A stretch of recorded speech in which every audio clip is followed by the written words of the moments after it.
Bonjour, c'est Kelly Marot, bienvenue sur Arty Life. Bonjour à tous, bienvenue sur Arty Life. Aujourd'hui, nous sommes au cœur de la Bastide Rouge, au campus Georges Méliès, qui nous ouvre leurs portes exceptionnellement pour une interview avec Kelly Marot, qui est une comédienne de doublage.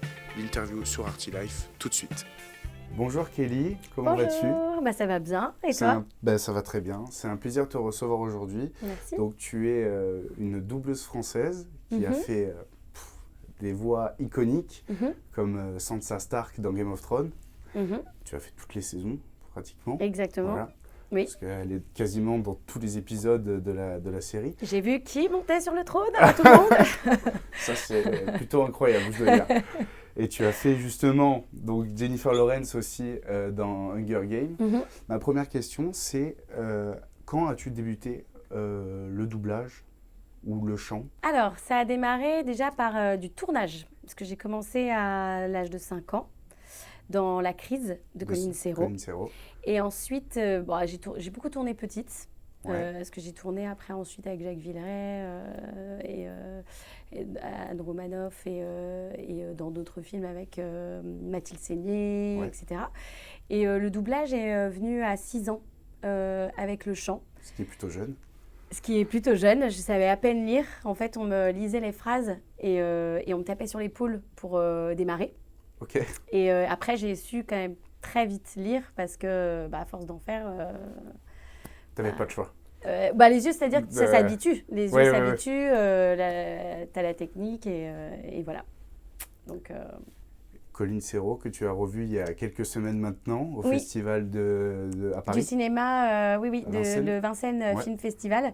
Et je suis trop contente parce que les organisateurs, dont Virginie Dunay, a organisé en fait ces retrouvailles plus de 30 ans après, en fait. Oui, c'est même de plus de 30 ans. 92, je crois, le film. Ouais, donc plus de 30 ans après, a organisé spécialement ces retrouvailles. Donc j'étais tellement contente.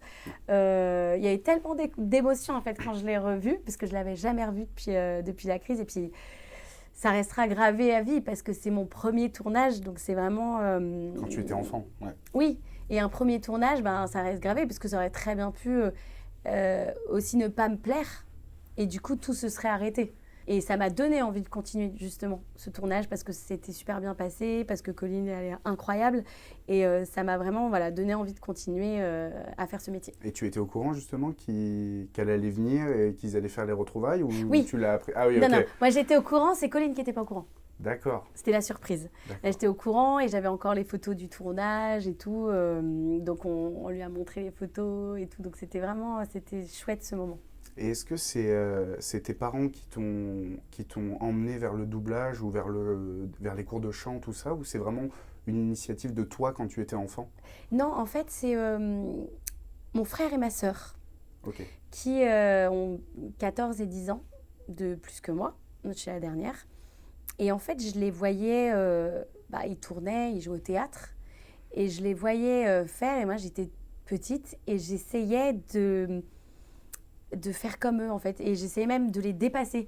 C'est-à-dire que quand ils apprenaient leur texte pour une pièce de théâtre, j'essayais de connaître le texte avant eux. Et donc voilà, donc j'étais c'est ma sœur en fait qui était le doublage, ça a démarré comme ça. C'est ma sœur qui était sur un film en doublage, et moi j'étais sur un tournage en parallèle, et le directeur artistique de l'époque lui dit à l'époque ça se faisait beaucoup, les femmes faisaient beaucoup les voix d'enfants. Et là pour le coup les clients voulaient des vrais enfants pour jouer les rôles d'enfants. Et il lui dit je sais que ta petite sœur est en tournage, est-ce que tu crois qu'elle aimerait passer le casting pour doubler un des rôles principaux sur le film.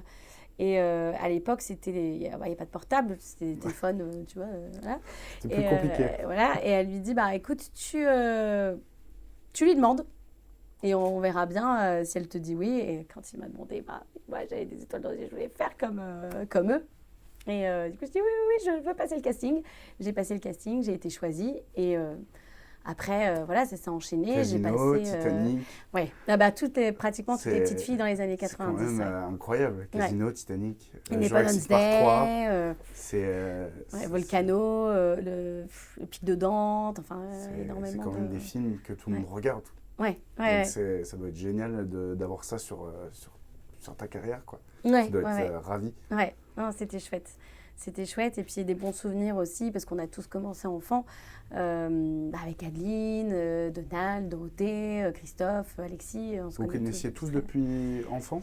Oui, parce que mon premier doublage, j'étais avec Alexis, Christophe, Barbara Tissier.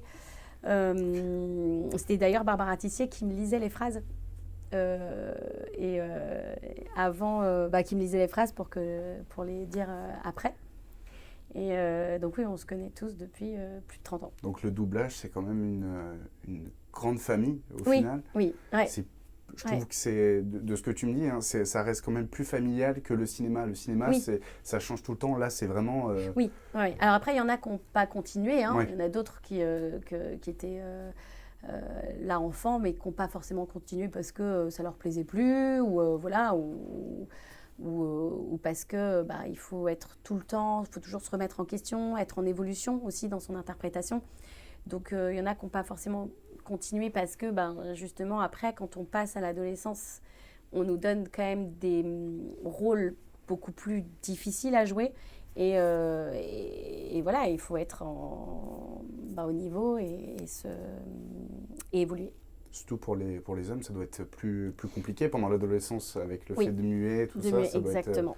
Pour Donald, ça n'a pas dû être simple, je pense, le fait de muer. Oui, bien sûr. Mais ça comme il a du talent, il a vraiment passé par-dessus. Et comment justement, tu travailles ta voix avant de faire un doublage? Est-ce que tu vas au doublage naturellement ou est-ce que tu fais des échauffements avant? Il faut quand même s'échauffer la voix parce que tu arrives sinon avec ta voix du matin. À moitié endormie. Voilà. Mais comme je chante aussi, en fait, je m'échauffe comme pour le chant. Donc voilà. Et puis c'est bien aussi de faire des exercices de diction aussi parce que l'articulation, elle est importante. Donc voilà. Moi, j'aimerais revenir sur du coup ta filmographie. Tu as fait Jennifer Lawrence, du coup. Est-ce que tu as commencé avec Jennifer Lawrence sur Hunger Games ou c'était avant? Non, sur Hunger Games. Vraiment Hunger Games. Comment s'est passé le casting? Est-ce que c'était sûr que ça allait être toi ou vraiment il y a eu beaucoup de gens qui sont passés Non, il y a eu d'autres. En général, c'est soit 3, soit 5 voix. Okay. Là, je crois qu'il y en a eu 3, il me semble. Et c'est vraiment à partir d'Hunger Games, c'est Danielle Perret qui m'a proposé les essais. Et je trouve qu'elle est incroyable dans ses castings parce que c'est elle aussi qui m'a proposé Florence Pugh. Ouais. Et donc j'ai commencé à la doubler dans Midsommar. Et je la trouve, Danielle, elle est incroyable pour vraiment trouver la bonne personne. Parce que c'est elle aussi qui a mis Dorothée sur Margot Robbie. Donc elle est tellement incroyable, Danielle, dans ses castings, elle est très juste. Elle sait où elle va. Et voilà. Mais après, c'est pas elle qui choisit. Donc pour Hunger Games, c'est Metropolitan. C'est elle qui nous propose au casting. Exactement. Okay. Voilà. Donc après, il y a j'aurais très bien pu ne pas être choisie. Voilà, c'est vraiment, il y avait 3 voix ou 5, je sais pas.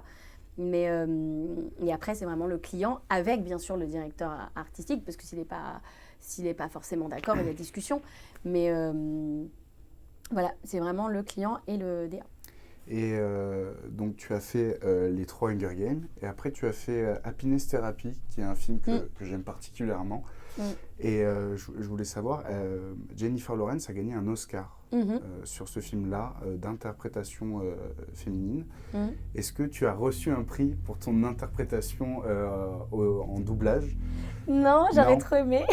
Est-ce qu'il existe justement? Non, pas encore. J'aimerais bien que quelqu'un l'invente. Un César du doublage? Non, ça n'existe pas. Et pourtant, on passe beaucoup de temps à vraiment... On passe vraiment beaucoup de temps à se rapprocher un maximum de l'interprétation. Parfois, sur un mot, je vais faire 15 prises parce qu'on n'a pas pile l'émotion. Et c'est vraiment de la dentelle, quoi. Et ça serait bien que... avant, c'était un peu méconnu, le doublage. C'était beaucoup plus dans l'ombre qu'aujourd'hui. On en parlait moins. Oui. Il y en avait beaucoup quand même. Oui, on en parlait beaucoup moins. Et aujourd'hui, c'est mis beaucoup plus en lumière. Peut-être que quelqu'un, un jour, l'inventera et ça serait chouette. Ouais. Et justement, Jennifer Lawrence, comment tu joues, enfin, je ne sais pas comment expliquer, mais... on se met dans le même état. Donc il y a des scènes, elle a certaines scènes où elles sont difficiles. Surtout dans ce film-là aussi. Et oui. Et Et j'étais enceinte d'ailleurs quand je l'ai doublé. Et ça a été très difficile parce que justement la scène devant le cinéma, elle a été très dure parce que j'avais beaucoup moins de souffle. Donc pour jouer toutes les scènes, ça n'a pas été facile. Et à chaque fois, c'est un challenge. Chaque fois qu'il y a un film avec elle, je me dis, mais bon, qu'est-ce qui m'attend là ? Qu'est-ce qu'elle va jouer ? Parce que ça change tout le temps, en fait. Et ça change tout le temps. Elle a un jeu incroyable. Elle peut passer de la comédie à la tragédie. Ouais, et j'ai beaucoup de chance parce qu'elle a... Voilà. Et puis, elle a toujours vraiment une scène où tu dis, waouh. Et c'est... En fait, c'est un challenge de la doubler parce qu'il faut se mettre à son niveau. Et c'est dur, quoi. Et je me souviens bien de cette scène dans Happiness Therapy parce que j'avais le cœur, il battait à 100 à l'heure, quoi.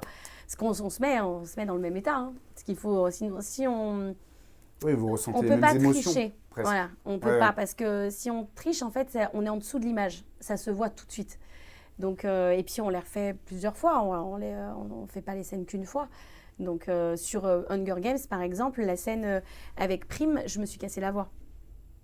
Au tout début du film, enfin, quand Prime est choisie... Oui, et qu'elle hurle pour sa sœur, je me suis cassé la voix. En fait, on ne retient pas notre voix, on joue vraiment les scènes. Ouais. Donc voilà, donc on a un peu décalé.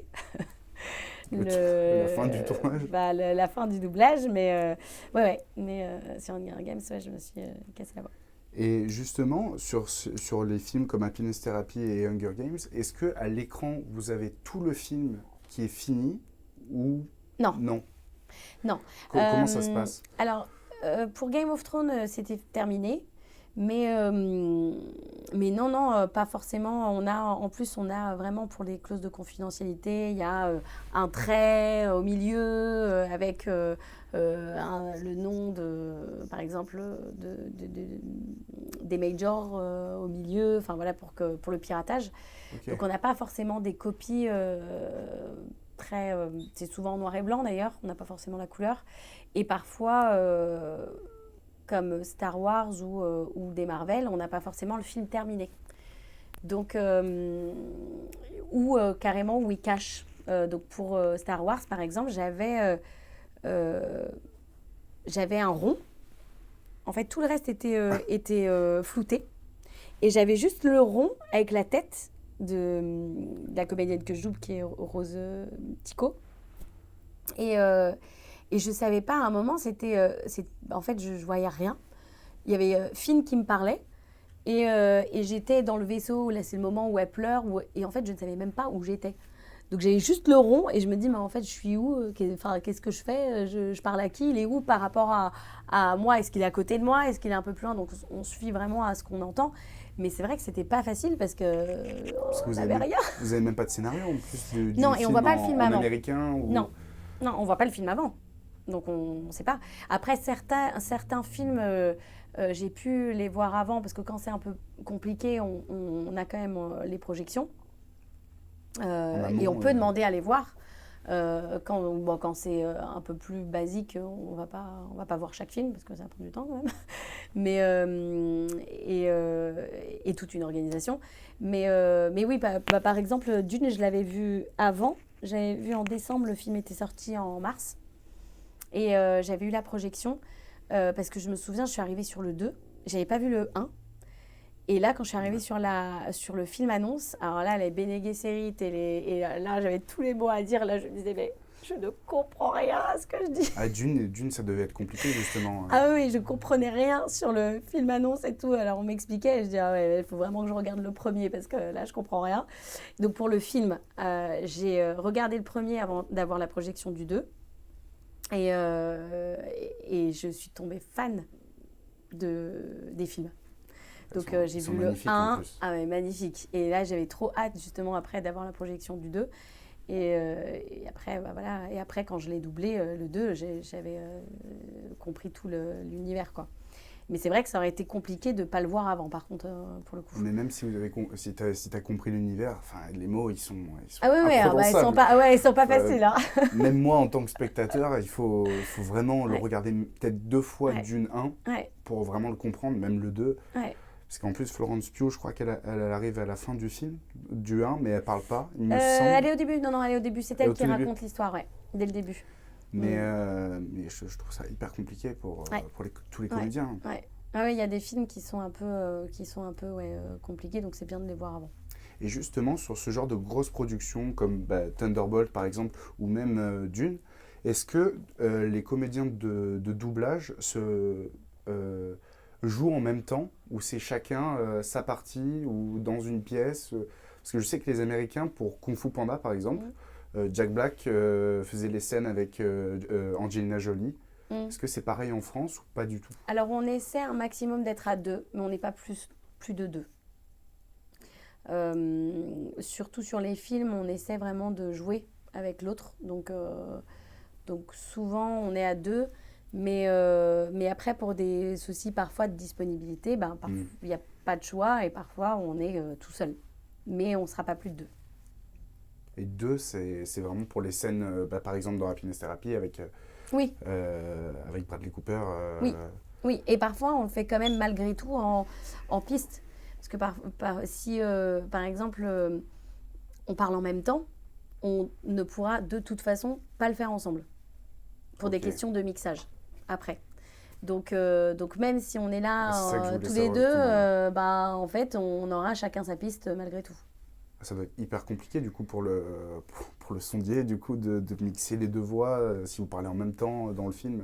Ah c'est pour ça qu'on peut pas. C'est parce que sinon on perd l'un ou l'autre est plus on entend mieux l'autre et pas l'autre au niveau du son donc voilà, donc c'est pour ça qu'on fait en piste et parfois c'est pas forcément aussi le mixage est pas forcément fait en France, parfois, il est envoyé aux États-Unis et c'est eux qui mixent. Donc, de toute façon, c'est une demande. On doit toujours être en piste quand ça parle en même temps. Je pensais que c'était en France, que tout était fait en France sur la partie de doublage. La plupart, mais parfois, c'est envoyé. Et voilà. Mais de toute façon, quand ça parle en même temps, jamais. Ouais, c'est beaucoup trop compliqué. Ouais. J'aimerais te parler maintenant, Kelly, de Harry Potter. Mm-hmm. Tu fais le fantôme Mimi. Oui, Mimi Géniard, exactement. Si je ne me trompe pas. Qu'est-ce qui t'a plu dans le fait de travailler sur Harry Potter? Alors, c'était un challenge Harry Potter. Quand je suis arrivée sur le 2, en fait, le 1 était déjà sorti, mais je pense qu'on n'imaginait pas l'ampleur quand même que ça prendrait jusqu'à aujourd'hui. Et le rôle de Mimi, on m'avait appelée parce que il voulait une voix jeune, parce que c'était, elle était censée avoir le même âge, sauf que réellement, l'actrice qui tourne n'avait absolument pas le même âge. Elle était déjà, je crois qu'elle avait beaucoup plus âgée.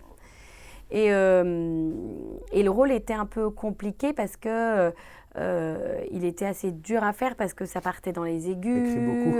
Elle crie, elle rigole. Enfin voilà, elle a vraiment, elle était pas facile. Voilà, pas facile à faire quand t'es enfant. Et je me souviens, ils avaient passé déjà des essais et ils n'avaient pas trouvé. Et c'est la cliente qui avait demandé, c'était Laurie à l'époque, et avec Jenny qui dirigeait. Et en fait, j'avais passé les essais et voilà, et j'avais été choisie. Et lorsqu'on a enregistré, on avait fait phrase par phrase. Wow. Phrase par phrase pour vraiment avoir les mêmes la même chose qu'en VO, quoi. Tout ce qu'elle jouait, voilà. Parce que c'était tellement différent, il y avait tellement de ruptures. Elle partait vraiment dans les aigus En fait, c'était pas tout le temps. Elle partait dans les aigus, après elle redescendait, après elle modulait beaucoup. Et elle avait vraiment... il y avait des ruptures de jeu tout le temps. Après, ça criait, ça rigolait. Donc, on avait vraiment voulu être très fidèle à la VO et on avait fait vraiment ça phrase par phrase. Ça doit être... C'est pas sur tous les films, du coup, vous faites du phrase par phrase. Non, c'est pas sur tous les films, mais là, c'était vraiment... Il y avait un gros travail sur le personnage. Elle y est pas beaucoup dans le film, mais elle donne beaucoup. Voilà, exactement. Donc, c'est pour ça que je pense que tout le monde l'apprécie quand même. Oui, Mimi, ouais. Et j'aimerais parler maintenant des séries, parce qu'on a parlé beaucoup des films, mais en série, tu en as fait énormément. Tu as fait Game of Thrones, donc Sansa Stark, pardon. Et tu l'as fait aussi dans Shameless. Qu'est-ce que cette série t'a procuré quand tu l'as faite? Alors, Debbie, je l'ai faite quand elle est arrivée sur la série, c'était une petite fille. Donc, on m'avait demandé de jouer une petite fille. Donc, j'étais adulte, moi, déjà. Donc voilà, j'ai vu vraiment son évolution où du coup, je l'ai fait aussi grandir vocalement dans la série. Où chaque saison, elle était un peu plus âgée et où à la dernière, elle était... pas les mêmes voix. Je l'ai fait grandir. Ouais. C'est-à-dire que moi, j'étais déjà adulte, donc j'avais ma voix. Mais donc, je prenais la voix d'une petite fille quand je la jouais au tout départ. Et après, en fait, on l'a vue évoluer. Et quand elle a évolué, je l'ai faite évoluer aussi vocalement. Parce que après, elle est adulte dans la série. Et je trouve qu'ils l'ont vraiment... c'est un personnage qu'ils ont bien fait évoluer, je trouve, parce qu'elle est hyper intéressante et touchante dans les dernières saisons. On la sent grandir. Ouais, elle a une bonne évolution, ouais. Une bonne évolution dans la série, donc c'était chouette comme rôle. Et est-ce que c'est compliqué vraiment de tenir une voix d'enfant, sachant qu'on est adulte? Oui, vocalement, c'est un peu plus, on va dire, fatigant. Ouais. Mais après, en fait, je fais ça depuis tellement longtemps que je me pose même pas la question. Voilà. Mais c'est vrai que vocalement, c'est un peu plus épuisant. Par exemple, je vois avec Anaïs sur les Sisters, on est épuisé à la fin d'une journée. En plus, Wendy, son personnage, elle crie beaucoup. Et vocalement, parfois, on finit les séances, on n'a plus de voix. Parce qu'on fait beaucoup d'épisodes en une journée et que vocalement, il faut tenir une voix de petite fille sur toute une journée. Et à la fin, on est bien fatigué. Vous faites combien d'épisodes généralement? On fait 6 épisodes. En une journée? En une journée, ouais. 6 épisodes en une journée. Donc, c'est beaucoup. Et c'est des épisodes de 20 minutes? C'est des épisodes de... non, ils ont un format plus court maintenant. Je crois que c'est 11, il me semble. 11 minutes. Énorme, 11 minutes, mais parfois on a les modules aussi qui sont en fin de série qu'on fait. Et parfois on a 10 modules derrière. Donc on a un gros rythme sur les Sisters. Et donc ouais, on est bien... Sur les séries, c'est pareil? Est-ce que vous faites un épisode Non, en général, c'est 4. 4 épisodes par jour? Par demi-journée. Ou par jour, ça dépend si le personnage est important. C'est énorme quand même. Donc c'est beaucoup. Oui, mais il y a des gros rythmes. Ouais. Pas des journées de 8 heures. Non, c'est des grosses journées. Alors, c'est désolant pour les doubleurs, mais il faudra qu'ils se reconvertissent dans autre chose. Donc Kelly, tu fais partie d'un collectif qui s'appelle Touche pas à ma VF, qui est un collectif de comédiens de doublage.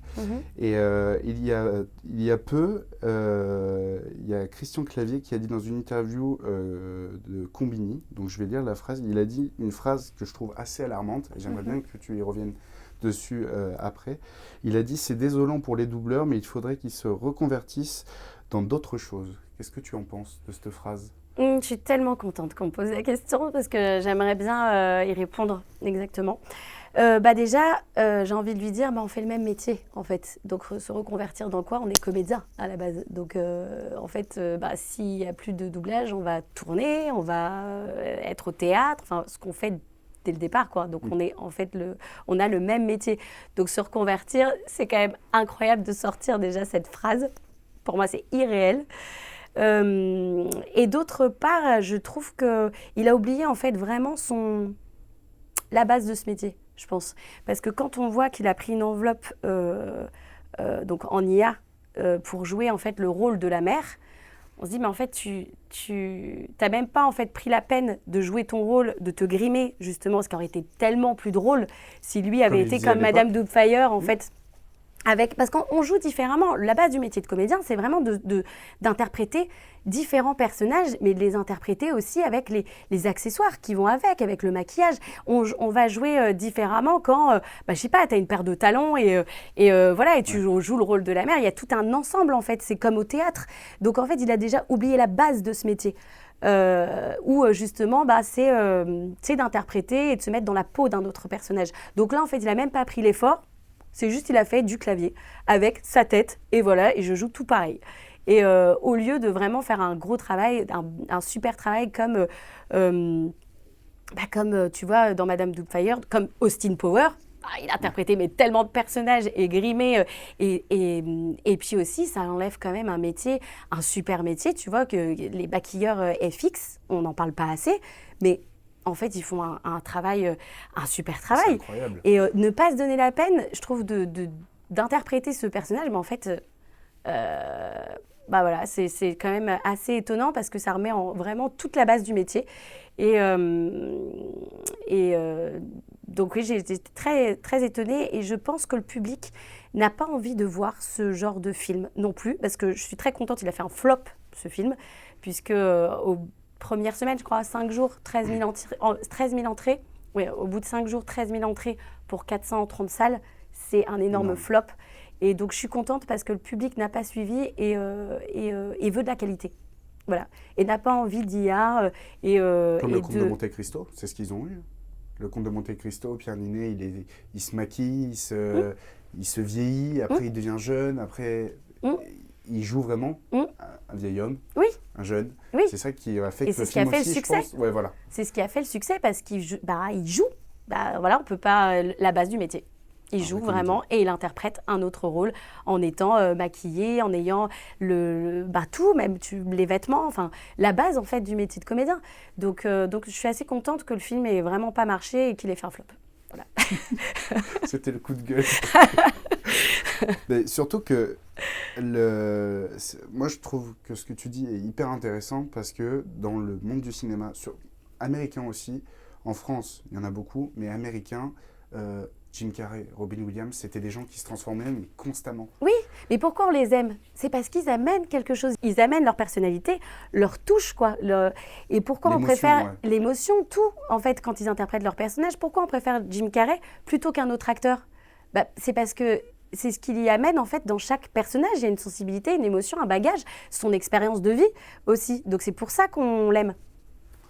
Et maintenant, j'aimerais me parler avec toi maintenant qu'on a poussé le coup de gueule sur Christophe Clavier et l'IA. L'IA, je trouve que, d'ailleurs, pour faire une petite parenthèse, je trouve qu'il y a des facettes de l'IA qui sont bien.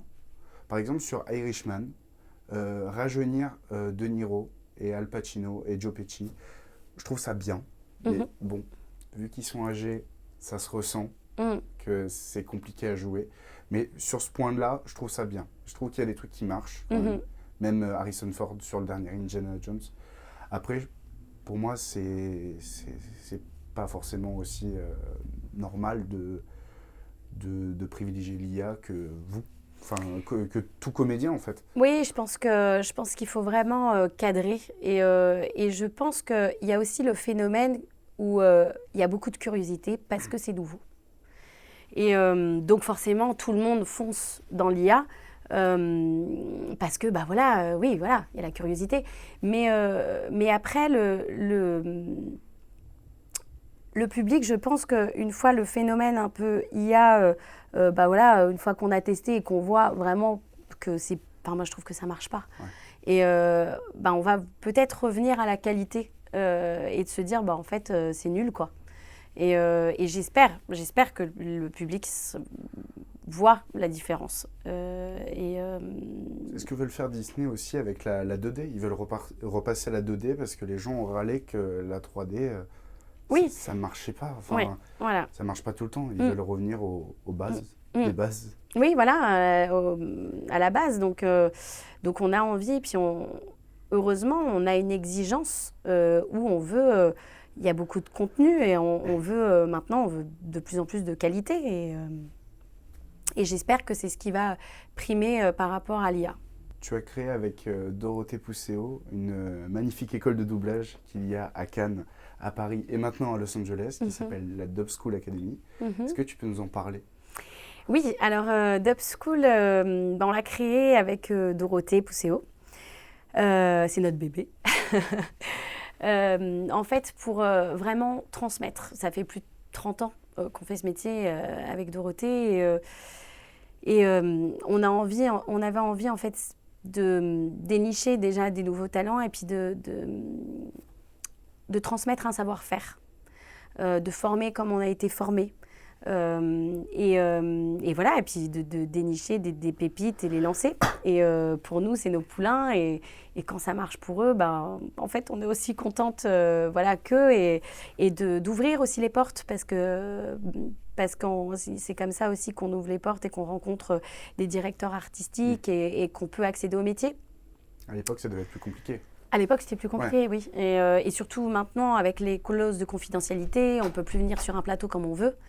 Et donc voilà, donc oui, on a vraiment créé aussi l'école pour ça, pour ouvrir aussi les portes de ce fabuleux métier. Vous apprenez quoi à vos élèves, si je puis dire ? Alors les stages sont vraiment réservés aux comédiens ou débutants comédiens, ou pour le stage chant, les chanteurs. Donc il faut vraiment avoir une formation théâtrale avant de pouvoir venir faire le stage chez Dub School, parce qu'on ne donne pas des cours de théâtre. Oui. Donc il faut vraiment avoir, savoir... Oui, bien sûr, avoir les bases de la comédie, c'est-à-dire savoir pleurer, crier, avoir toutes les bases de la comédie. Et après, on apprend vraiment l'interprétation, la technique du doublage. Et on va vraiment travailler en conditions réelles, comme en plateau. Et donc, vous faites du chant, du doublage. Vous apprenez aussi à faire des livres audio, je crois, sur oui, cours. sur le... Ouais. C'est tout livre audio, pub, voice-over, en fait, toutes les... C'est vraiment pour tout pratiquer. Oui, exactement. L'univers de la voix, elle est quand même assez c'est vaste, puisqu'il y a le doublage, mais c'est vraiment différentes méthodes. C'est-à-dire le jeu vidéo, c'est pas du tout sur Rhythmo ou autre, donc c'est encore une autre technique. Donc on va faire ça en formation, on va faire du doublage, du jeu vidéo, du livre audio, de la voice-over et de la pub aussi. Et voilà, parce que c'est vraiment des techniques différentes. Et c'est quoi qui différencie la pub du jeu vidéo, par exemple ? Le jeu vidéo. Alors, c'est pas du tout le même ton. Le jeu vidéo, il n'y a pas de rythme, on va avoir un audio et ensuite on va se caler sur une forme d'onde. Donc, ça n'a rien à voir avec le doublage. Par exemple, la pub, en fonction de la marque ou de ce qu'on... il va y avoir un ton qui ne sera pas le même qu'en doublage ou qu'en jeu vidéo. Et même chose, on a un timing assez court, que ce soit en radio ou en vidéo. En général, ça peut être des 20 secondes, 15 secondes, ou autre. Donc, parfois, on a beaucoup de texte à dire et ça doit rentrer en peu de temps. Voilà. Ça doit rentrer dans les lignes. Ouais, voilà. Et puis, même chose, le ton ne sera pas le même en fonction de ce qu'on nous demande. Donc, on apprend tout ça en formation. Est-ce que tu leur apprends aussi à travailler, pas la respiration, mais comment se préparer avant de faire du doublage ou... Non, parce que ça c'est en cours de théâtre. Ça, il faut vraiment qu'ils aient la base justement de la respiration. Ça, il faut qu'ils l'aient déjà avant de venir faire Dub School, parce que ça, c'est toute la base en fait de la comédie. Et ça, il faut vraiment... C'est pour ça que, en fait, il faut savoir qu'en doublage, on n'a jamais le scénario avant. Donc, on ne voit pas les projets. On arrive à 9h30 en studio et on nous dit, donc contrairement à un tournage où on peut travailler son rôle, où on a un coach aussi, là, on n'a personne. On nous dit, il y a le directeur artistique qui est là, il nous explique l'histoire, Il nous dit, bah voilà, ton personnage, c'est bah voilà, c'est elle, là, à l'écran, et il se passe ci, ça, ça. Voilà. Et là, on fait ce qu'on a, du coup, avec ce que le directeur artistique nous a raconté. On écoute une fois, 2 fois, et là, il faut reproduire la même chose.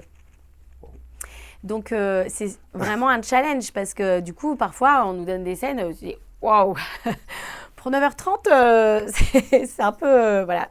Et on ne fait pas forcément dans l'ordre non plus. On peut commencer par la fin. Donc, il y a une immédiateté qu'on retrouve nulle part en doublage. Donc, il faut vraiment... et c'est un challenge parce qu'on nous demande d'être aussi bien que les acteurs VO. Donc, il faut vraiment savoir tout interpréter, tout jouer. Et même chose en chant. On n'a rien avant. Donc, la mélodie, on l'intègre sur place. Donc, on doit tout intégrer avec l'interprétation, parce que parfois, c'est pas forcément notre voix. Ça peut être une voix de petite fille, donc il va falloir chanter avec la voix de petite fille, l'interprétation, le rythme, les notes, et intégrer la mélodie sur place en peu de temps, parce que l'enregistrement va être très court. Et même chose en doublage. On a, par exemple, sur de la vidéo, allez, on va réécouter 2 fois et c'est bon. Il faut on va refaire 2 prises, mais il faut que les 2 prises soient bonnes, quoi. On va pas passer 10 fois dessus. C'est pas comme en cinéma où on a plus de temps. Mais donc, il faut vraiment qu'on soit dans l'énergie, dans l'interprétation, la même interprétation que l'acteur VO tout de suite. C'est ce qui est compliqué en doublage. Comparé au métier d'acteur, c'est beaucoup plus... ça emmène une grosse expérience, un gros bagage en tant qu'acteur. Plus dur. Dur, oui, mais vous êtes, à mon sens, plus expérimenté du coup. Oui. Ah bah oui, ça amène beaucoup C'est un travail énorme, c'est vraiment de l'acting. Oui. Parce que même chose en fait tout même chose en création de voix en fait souvent même dans les dessins animés on joue plusieurs personnages donc très souvent en création de voix je vais expliquer ce que c'est. Il n'y a pas de rythmo, il n'y a pas d'image, on a un texte et là on va par exemple sur Les Irréductibles l'animation est faite à partir de nos voix donc là on n'a rien et donc là je joue 3 ou 4 personnages sur l'animé. On joue Mona Lisa, Turbine, Pomme Dauphine et je ne sais plus quel autre personnage. Et en fait, on m'a juste montré un dessin. On m'a dit, bah voilà à quoi va ressembler ton personnage. Et là, il faut que tu trouves en fait une voix, une interprétation, mais différente des 3 autres. Juste à l'aide d'un texte. Juste à l'aide d'un texte et d'une image de à quoi va ressembler en fait ton personnage. Et là, voilà, tu crées et puis c'est ton imagination qui travaille. Et là, tu te dis, tiens, moi je verrais bien comme ça ou comme ci, et voilà, et c'est magique. Et après, voilà. Et après c'est l'interprétation c'est vraiment l'interprétation en doublage, c'est ce qui prime. C'est-à-dire que pour avoir beaucoup tourné petite, on n'a pas la contrainte du physique et c'est ce que j'aime en doublage parce que très souvent, je passais pas les castings. On me disait, les parents sont blonds, non, ça va pas le faire. En tant qu'actrice À l'image, je parle à l'image. D'accord. Voilà. Et là, tu te dis, mais j'ai même pas passé le casting, j'ai même pas pu prouver ce que j'étais capable de faire en interprétation. Donc il y a beaucoup, en fait, en tournage à l'image, il y a beaucoup la contrainte du physique et c'est ce qu'on n'a pas en doublage. C'est-à-dire que... c'est la voix. C'est l'interprétation, c'est le jeu, c'est ce que tu sais faire. Et c'est ce que j'aime en doublage, c'est qu'il n'y a pas cette barrière. C'est vraiment, si c'est ton interprétation et tu as des essais, donc tu as d'autres personnes, tu vois, qui passent aussi le casting. Et c'est encore plus gratifiant, en fait, d'avoir été choisi parce que tu te dis, tu as quand même des super personnes qui passent aussi le casting, de très bonnes comédiennes. Et tu te dis, c'est génial, si j'étais choisie, tu donnes tout, en fait. Et vraiment, et voilà. Et c'est l'interprétation qui prime. Donc même chose avec Jennifer Lawrence, j'ai joué une espionne russe. Je n'aurais jamais joué une espionne russe. Voilà, à l'image. Donc c'est là, et au moins tu peux prouver ce que tu es capable de faire. Qu'est-ce qui te plaît le plus justement? Est-ce que c'est les films les séries, je sais que tu fais des animés aussi. Tu as fait Nami dans One Piece pendant 400 épisodes à peu près, je crois. Un peu plus, ouais. Un peu plus. Ouais. Et tu as fait Jujutsu Kaisen récemment. Qu'est-ce qui te plaît le plus? Est-ce que c'est l'animation, les séries, les films, les jeux vidéo? Non, alors c'est très différent parce que l'animation, j'aime beaucoup. Parce que, surtout les mangas, j'adore. Parce que il y a vraiment du jeu tout le temps, des ruptures et tout. Et c'est trop drôle à faire. Et après, les films cinéma, j'aime bien parce qu'il y a vraiment un vrai travail en profondeur d'interprétation et tout. Et c'est un challenge parce qu'il y a très souvent de très jolies scènes à jouer et assez difficiles. Donc c'est un challenge. Mais c'est vraiment différent. Et après quand il y a de la série aussi, ça dépend si c'est une bonne série. Ouais. Mais en fait, j'aime tout, c'est très différent. Et sur les animés, est-ce que, pareil, tu as l'image Oui, on a une bonne image. On a une bonne image. Ça reste, c'est pas comme les films ou les Marvel, par exemple. Non, on a une bonne image. Il me reste 2 dernières questions. Je voulais savoir, imagine l'enfant que tu étais, qu'est-ce qu'il te dirait à toi, adulte, maintenant? Ah, c'est une bonne question. Je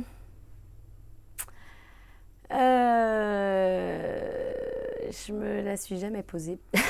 Donc, qu'est-ce que... je pense de toujours se remettre en question, jamais rester sur ses acquis et d'être en évolution tout le temps. J'ai un peu... une oreille un peu, à chaque fois, critique, peut-être un peu trop. Et essayer de... en fait, j'essaie vraiment de faire du mieux que je peux pour qu'on soit content de cette VF. Donc je pense qu'en fait, mon plus beau cadeau, c'est vraiment les retours qu'on puisse me faire parce que comme on est dans l'ombre, on n'a jamais en fait vraiment le retour de notre travail. Donc je pense que c'est vraiment un des plus beaux cadeaux quand on me fait vraiment le retour sur un des films ou une série sur lesquels j'ai travaillé. Pendant les conventions par exemple. Exactement. Ou dans la rue. Exactement. Et que dirait l'adulte à l'enfant? Qu'est-ce que tu dirais à cette petite fille que tu étais? Qu'est-ce que je dirais de continuer à avoir cette passion parce que c'est vraiment une passion depuis toute petite et je suis contente qu'elle se soit jamais arrêtée parce que sinon j'aurais complètement arrêté ce métier si j'avais plus cette passion et voilà. Merci beaucoup en tout cas d'être venu sur cette interview et bon courage pour la suite. Merci beaucoup.